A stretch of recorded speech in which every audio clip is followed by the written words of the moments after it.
because but the problem is, they don't see it that way.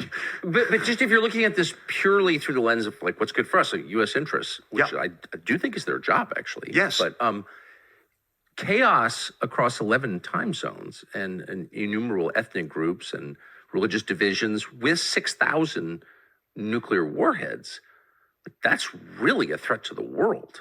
I couldn't agree more. Is it not? Am I missing something? No, you're not missing anything. And the fact of the matter is, I was an advisor to Gorbachev in 1990, 91. I got to watch close up. I was an advisor to President Yeltsin in 1991, 1992.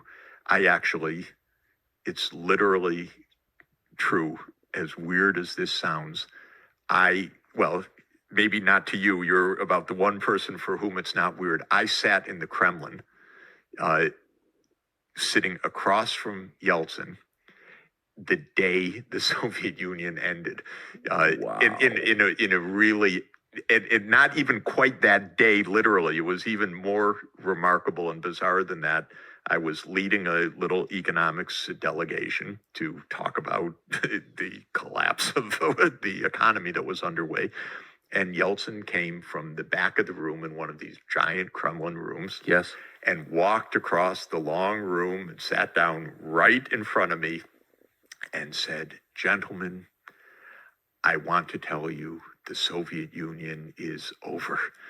That's incredible. Like that. And then he pointed to the back door. He said, "Do you know who is in that room over there? It's the leaders of the Soviet military, and they have just agreed to the dissolution of the Soviet Union." And that was the first words I heard out of his mouth, sitting directly across from me. So, what a moment. Yeah, that was, of course, the most unbelievable moment I've had. And you're sitting in the Kremlin, and you hear that suddenly. And then he went on to say, he spoke very beautifully for a few minutes. What does Russia want? And he must have used the word normal 10 times in that short speech. We want to be a normal country. We're done with the communism. We want to be normal. We want to be friendly. We want to be part of Europe. We want to be part of the world economy. We want to be normal. Mr. Sachs, can you help us be normal? And I said, "Mr. President, the world will be so grateful for this opportunity for peace that I am absolutely sure that the United States and the rest of the world is going to come to your assistance." And I said this most remarkably wrong fact because I believed it. I knew that that was America's interest.